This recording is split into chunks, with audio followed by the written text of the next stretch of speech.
2 days after I separated from my wife, she kept calling me to come back home. I told her that I was out of town for work and we needed to separate at least till the baby is born. My plan was to pick up my things after my current field assignment is over. At this point, I still pick up her phone calls and we are still on speaking terms. We spoke on the phone concerning her affair, and she would never admit that she's having an affair and still gets angry when I bring it up.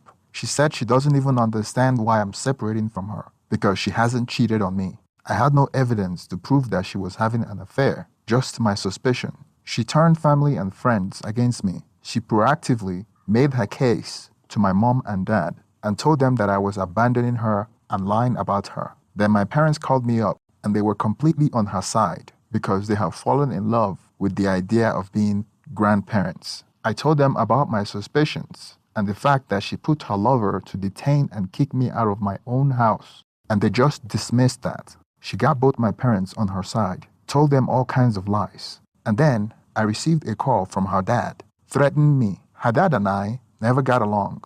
I hanged up the phone on him because I can't stand him, and he never liked me too, and that's okay. Like father, like daughter. We have 3 close mutual friends, and she called them first, crying to them, and the fact that she's pregnant caused them to sympathize with her. Everybody seemed to dismiss my concerns that she's having an affair. They thought that I was lying and that she wasn't that type of girl. I have already spoken to my lawyer to weigh my legal options against the police department because I was illegally detained and thrown out of my house, even though I was the one that was assaulted. And the policeman filed a false police report against me. Over the next 2 weeks, we went back and forth over the phone until we smoothed things out. She managed to get everybody on her side, including my parents. I had no evidence of an affair, only suspicions. At some point, I even started doubting myself. During the time we were separated, my neighbor kept an eye on my wife when he was home. He said the cop's car never showed up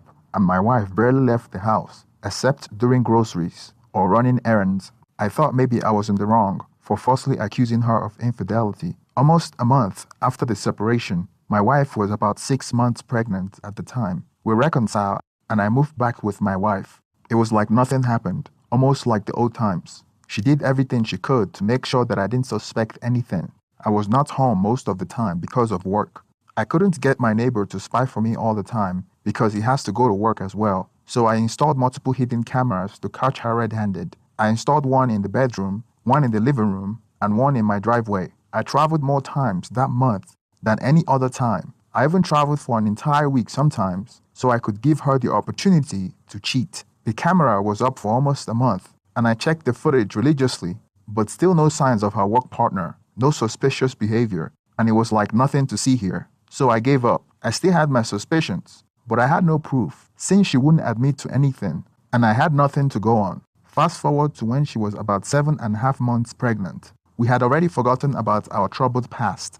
During this period, I reduced my travel region to just local so I can spend more time with my wife. I was spending more time with her now because she was almost due to give birth. Most of the time, I noticed that she was always texting on her phone. At first, I thought it was her friend and parents, so I paid no mind, till it started to bother me because it got to a point where I couldn't even enjoy my time with her without someone texting her phone. The most suspicious thing was about how she answered her phone, the way she smiled and chuckled and tried to hide it like she didn't want me to notice. I didn't think a woman in her condition would cheat. She was almost 8 months pregnant at the time. One evening we were watching TV and her phone text notification came up. She picked it up and walked straight into the bathroom. It was so obvious that she was hiding something. I reduced the volume of the TV and went closer to the door of the bathroom to see if I can listen to her conversation. But all I heard was her texting. That was when I started suspecting that something wasn't right.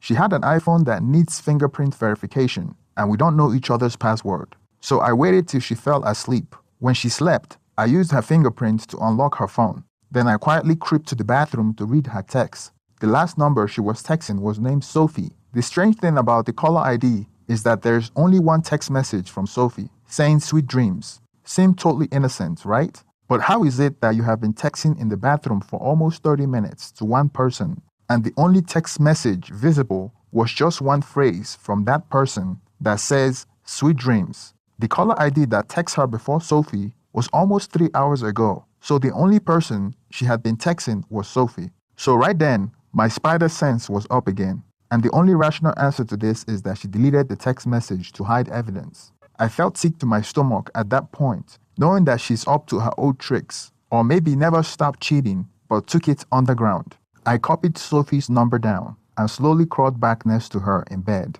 I barely slept that night. The next day, during lunch break, I went to a payphone and called the number. I already suspected that it was her patrol partner, so I acted like I was a utility company by mentioning his name, and he said, "This is me." All my suspicion came back, and I knew I wasn't crazy. When I returned home that day, I didn't really have any energy to confront her at this point because I was exhausted, plus she's due to give birth. I planned on leaving her after the baby was born, but every time I look at her with her pregnant belly, I feel so attached to her and want to spend the rest of my life with her. I didn't understand why she can't just be loyal so we would make a perfect family. I wanted to ask her why she wouldn't stop chatting up her patrol partner. Why continue to lie and torture me so much? I was visibly depressed and anxious about the baby at the same time. A few months later, she gave birth to a baby boy. It never came across my mind that the baby wasn't mine. I thought the baby looked like me, and at that age, it's really hard to tell. It is anybody's guess. After she gave birth and was discharged from the hospital, I allowed a few days to pass before I confronted her about the text messages, and she lied that it was a female friend of hers. Then I told her that I called the number and her patrol partner picked up. She denied it. Then I told her to open the text and dial the number on speakerphone, and she refused. So I decided that I've heard enough of her lies. I told her that I'm sick of it, and I will move out of this house again. She pleaded with me. Then she admitted that it was her former patrol partner and that she hid his name because he continues to keep in touch, and she didn't want to seem ungrateful by ignoring him. And she knows that I will be upset if I found out, which is why she used a fake name. I told her that I want her to quit her job as a police officer and find another job, and she agreed. She also agreed to block his number and go no contact with him. She blocked his number right in front of me. I'm not stupid. I know she could unblock it and take the affair underground, but she's making an effort to ensure that I don't leave. Things went fine with no hiccups. Our family came over and we had celebrations upon the arrival of the new baby. We even went looking for houses to buy because the house we were staying in was rented. I began traveling for work more frequently to make enough money for a down payment. A new baby and an unemployed wife aren't exactly cheap, but I was happy to be a new father. She wanted to take some time off from work for about a year so she can spend time with the baby. And I agreed because I'd rather her take care of the baby than sending him to daycare or get a babysitter, at least till the baby get a little older. Fast forward a few months later, while I was on my field assignment, I noticed that I would call her sometimes and she wouldn't pick up or return my calls. I would call her in the evening when I know she should be home, but she wouldn't answer my calls. She's unemployed and does nothing but take care of the baby, yet she wouldn't pick up the phone. I asked my neighbor, and he told me that my wife doesn't spend most of the time at home when I'm gone. I thought she was up to her old tricks again, and there was no way she would admit to anything unless she was caught red-handed. So when I returned home that week, I bought a GPS and installed it in her car. I wanted to know where she was taking the child to whenever I'm not home, and why she wouldn't answer my calls for hours, and the unexplained time she goes missing. I told my boss that I want only local jobs for the rest of the month. That way I can monitor the GPS. I told my wife that I will be traveling out of state so I can be able to follow her to wherever she goes when I'm not home. And sure enough, the same day I pretended like I was going out of state, that evening she drove to a particular apartment that I wasn't familiar with. It was a gated apartment, so I couldn't get in until another car opened the gate. I finally got in and parked a few cars away from her car. She had already left her car and went into one of the units in the apartment building. I didn't see her go in. I didn't know which unit it was, so I just waited in my car. I came up with a plan to call and ask her where she was to see if she would be honest. I called her while she was in the apartment, but she didn't pick up. Then she called me back about 30 minutes later. I asked her why it took her so long to pick up my calls, and she said she was taking care of the baby. I mentioned that there is a lot of noise in the background, and I asked her if she was home, just to trick her to see if she would lie to me. She responded by saying that she was home. I then told her that my trip was cancelled and I will be home in less than 30 minutes. She went silent, didn't know what to say. She kept stuttering her words. I asked her what was wrong, and she said everything was fine, and that it's just that she wasn't expecting me to come back home so early, that now she has to prepare stuff and clean the house. I asked her what she was talking about. What does she have to prepare? She just kept blabbering and digging herself in more holes. It was very clear to me that she had been caught. She abruptly hung up, saying that she would call me back in a few minutes, that the baby was crying.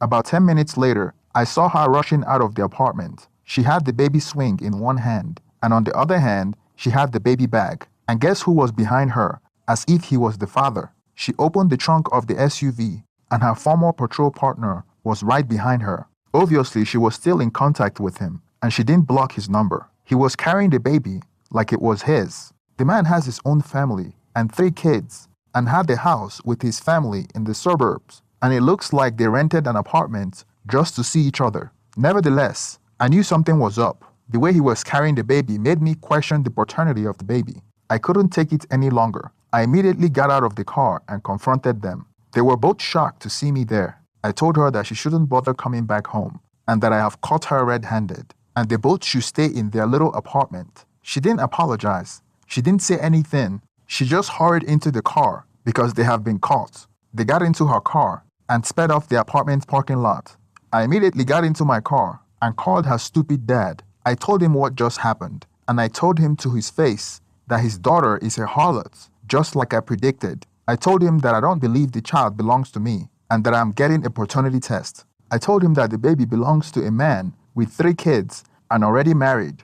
I will admit that I did lose my cool, but I have no regrets. This woman had been playing with me for years. She has been lying to me and gaslighting me for years. I have exposed her and smoked them out of their hiding place like rats. If she doesn't want to be with me, why didn't she just leave me alone during our separation? Why did she manipulate me and everyone around me to get us back together? I went home and she wasn't there as expected. The next day she called me crying, telling me that she didn't do anything wrong, that she needs to come back home because of the baby. She told me that the baby stuff like milk, bottle, clothes are at the house, and she needs to come back home because she feels restless and the baby has been crying. I told her that she's free to come back home and that I am leaving because I don't think the baby is mine and I am getting divorced for good this time. She responded that the baby is mine, that if I deny my child, I will regret it. I told her that we need a paternity test so I know that the baby belongs to me. I told her that obviously she didn't block her former patrol partner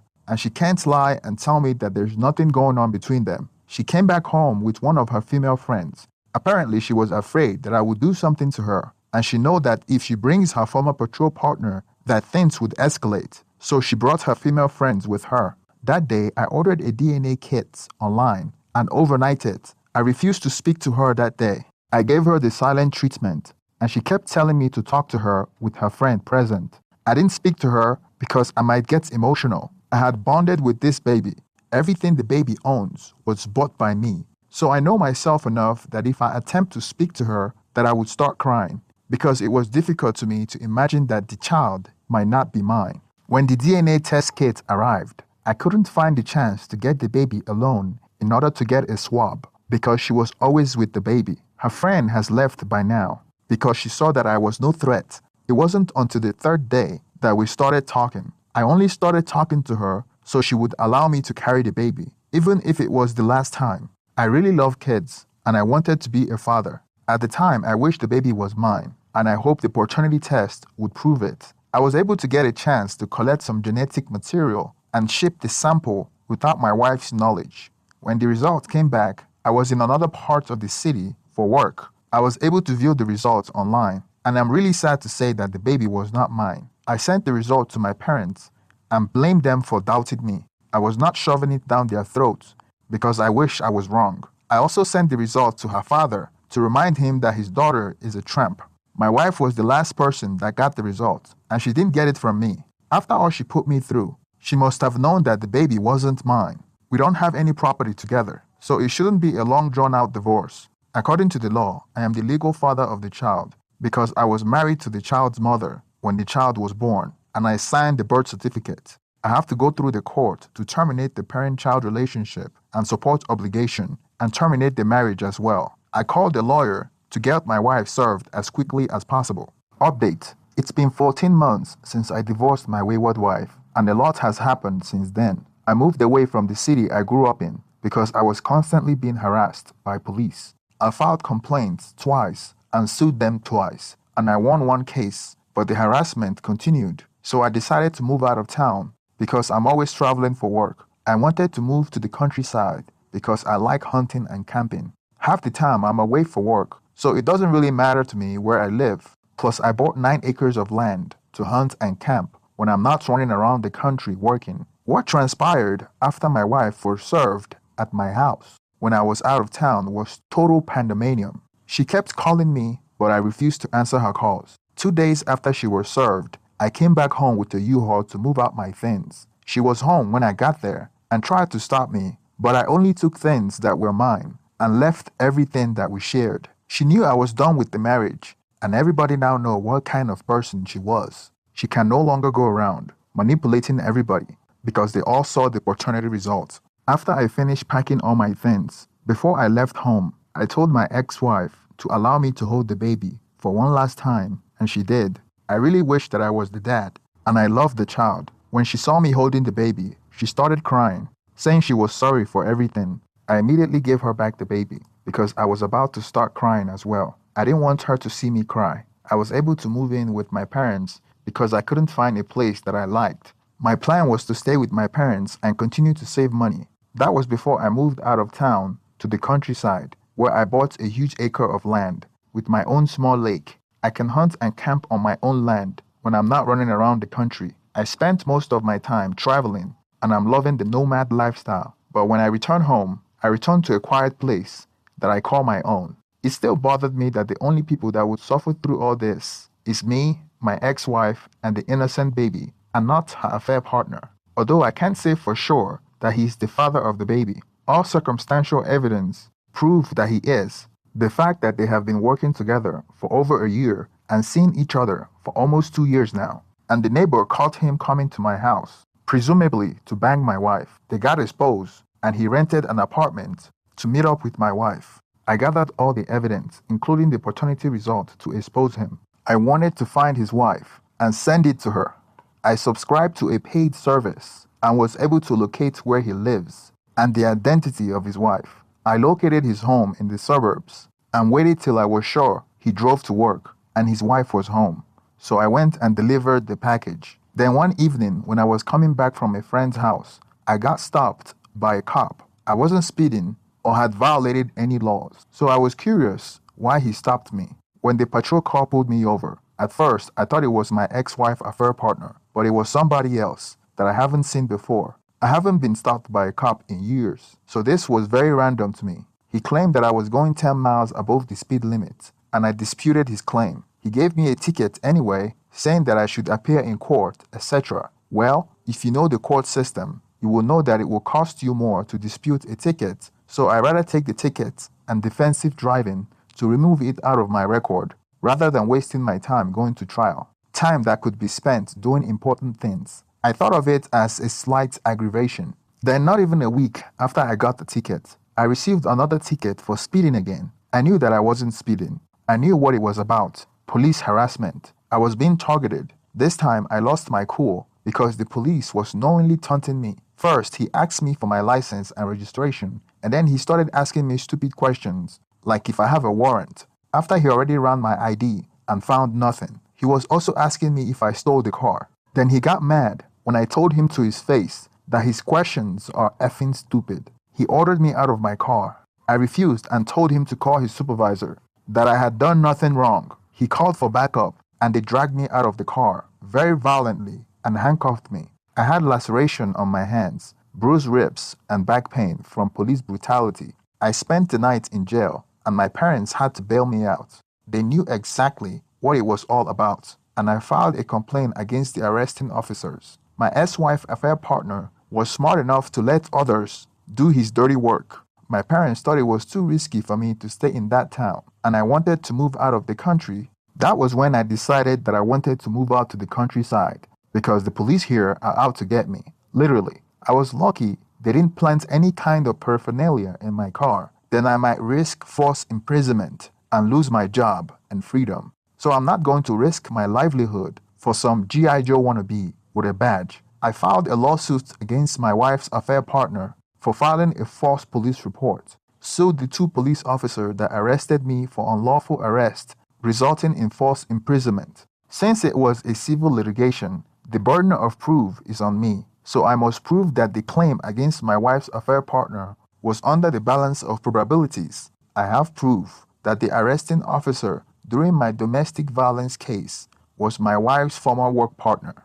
I have proof that I was the one that was assaulted by her and not the other way around. And also record shows that she didn't call 911, but called him on his personal cell phone number. I have proof of ongoing affair between the officer and my ex-wife. I have proof that the child isn't biologically mine. I was lucky to have won a settlement from the case, and the judgment was rendered against my ex-wife affair partner. Although the recent false imprisonment case was dismissed, and I'm going to run it back through the court again, I went back to the police department and filed a complaint against my ex-wife affair partner using the civil judgment. And the last I heard, he received a disciplinary action, and it will be on his record. Not sure what kind of disciplinary action took place, or if it was some BS in a corrupt police department. But I know that at least it will be on his record. The last time I heard, my ex-wife affair partner separated from his wife. I gave her all the evidence,